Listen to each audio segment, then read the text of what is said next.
Hi, my name is Julian Alvarez. I'm with the Texas Workforce Commission, and I am the Commissioner of Labor there again at the Texas Workforce Commission. We're here in McAllen, Texas, where we're celebrating our 6th annual apprenticeship conference. Very fortunate that for the first time ever, our agency now has hosted or held a conference in South Texas. So we were excited. We were overwhelmed by the response. We had people not only from Texas attending, but from other parts of the country came in and wanted to hear a little bit more about apprenticeship programs or starting one up. What a better place to do it than at South Texas College, where right now we are working on the standards in registered nursing, BSN, LVNs, putting them through an apprenticeship program. So we submitted the application, we're in the process. We're hoping soon that the Department of Labor approves it so that South Texas College could be the first college in the country that would be offering an apprenticeship program in this type of skill. So we're excited.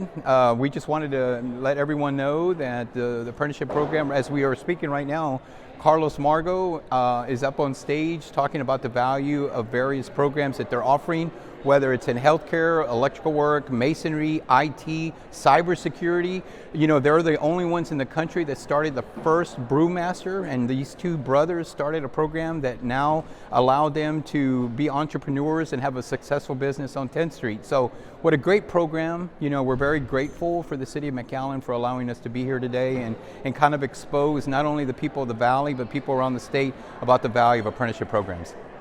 So Julian, let me ask you, let's focus specifically on nursing. As you've mentioned at this conference, there's a huge shortage of nursing across the country, across the state, and in the Rio Grande Valley.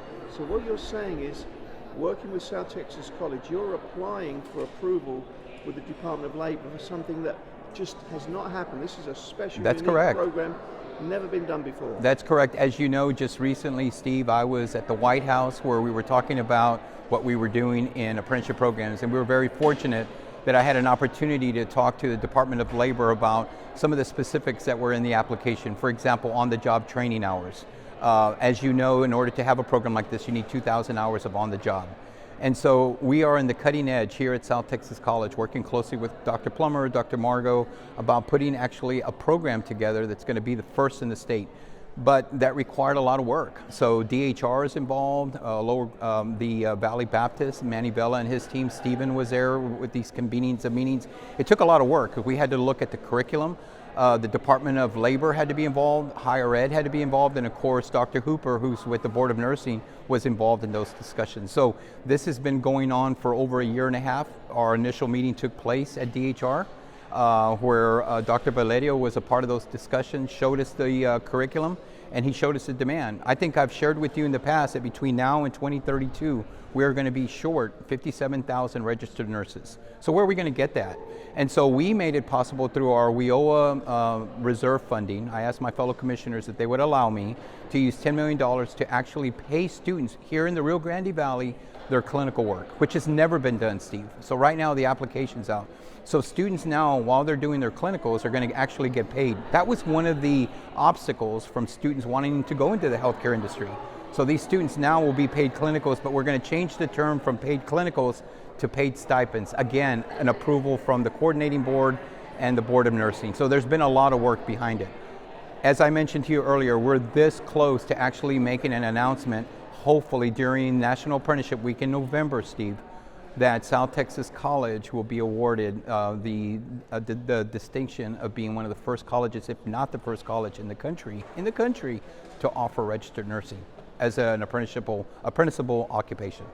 And as you know, because you are a Valley native, historically here in the Valley, one of the issues has been that we might get a tremendous cadre of potential nurses here, and from Mexico, for example, and the big bottleneck is the fact that not enough of them speak English. So how do you address that? Yeah, as you know, we were just meeting with RGV College right now, Dr. Palomo, who has a great school. And one of the challenges that a lot of the healthcare professionals have here is they have the credentialing in Mexico, Steve, but when they come over here as an RN or BSN, they come in here only being able to get a job as a phlebotomist or a medical assistant. Nothing wrong with that, but that's not what they trained for in Mexico. So through our agency in adult education and literacy, which by the way, Region 1 was on the receiving end of that grant, we're going to be able to partner up with some of these nurses and hopefully be able to transition what they've experienced in Mexico and get them the credentialing needed. And that means us getting their transcripts from Mexico, which could be can be a task in itself. So we're actually going to be bringing in those transcripts, verifying their credentials, and so this is a win-win for all of us. And again, going through the Texas Workforce Commission is a big plus, and we're very fortunate that we as an agency have an array of programs under us. That's why yesterday we met with some doctors from Doctors Hospital. We met with Valley Baptist. We're going to meet with Ron Garza from UTRGV. There are people that are actually meeting with us about the various services we provide, whether it's in sign language, whether it's people with disability, people that are transitioning out of foster youth. Another population that we have a large concentration, unfortunately, Steve, are those individuals that have been formerly incarcerated. And institutions like TSTC, South Texas College, and others are now accepting these students and training them, being able to provide opportunities for them to be successful and self-sufficient. And so going back to the work you're doing with the college to get the credentials from Mexico so that they can be qualified to become nurses here in the Rio Grande Valley and across Texas, what do you think the time frame will be to get that kink sorted out? So yesterday, meeting with some of the folks from DHR, they were telling us that some of this process could be as long as 11 months. I mean, we're looking at maybe weeks that we'll be able to actually expedite this whole process, only because they weren't aware that we could do this through adult education literacy. So when they left our meeting here at the convention, at a private room that we had, they were amazed that there was this actual service available to them. So again, we provided them with the information. But not only that, Steve, the Texas Workforce Commission is actually going to be meeting with them regularly. You saw me earlier talking to Sonia Valdez, who does an amazing job for us, helping write grants like for SpaceX and Tesla, DHR. She's done Steel Coast. She's done amazing work. And she's going to sit there, work with them, making sure that when they fill out the application or any information that's needed in Mexico actually gets sent over back here, and that we can look at the transcripts. Higher Ed needs to approve it. We want to make sure that they're lined up with the credentials that the hospital's looking at, and that takes time. But I can tell you that we're certainly going to expedite that whole process. Julian Alvarez, Commissioner, Texas Workforce Commission, thank you for this update on nursing, which is a very critical industry for us, and where there is that huge gap. Is there anything else you'd like to add? No, Steve, I'm just glad that we had the opportunity to share with everyone around the country, how cool it is and how great it is to be in the Rio Grande Valley. Again, I mentioned to you earlier that many folks for the first time are actually experiencing what it's like to be in McAllen.